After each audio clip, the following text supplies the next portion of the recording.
Paul Masters, Republican candidate for Congress in Pennsylvania's 6th District, and today I'd like to talk to you about money in politics, its corrosive influence on the system, and how I'd like to show you in good faith that I will not be a part of that system now or for whatever the duration of my political career may be.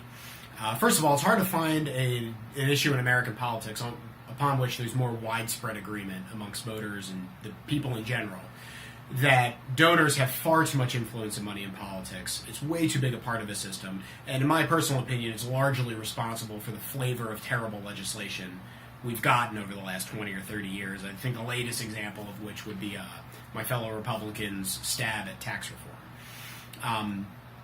The way most people become congressmen right now is by either getting recruited by the national parties or putting their name in the race.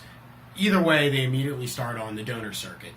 And it seems to be that the primary qualification for being a member of Congress is the ability to please donors and the ability to open wallets and to track donations, not just for your campaign, but to put into the national coffers.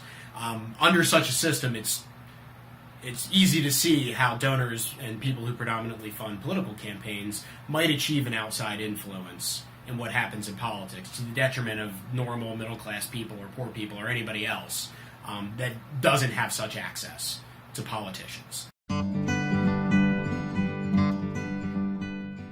With that in mind, I am hereby pledging that I will never accept any form of political funding other than direct donations to my campaign.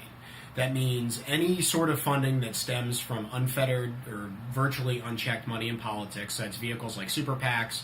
It also includes party-level bundling funding and things of that nature.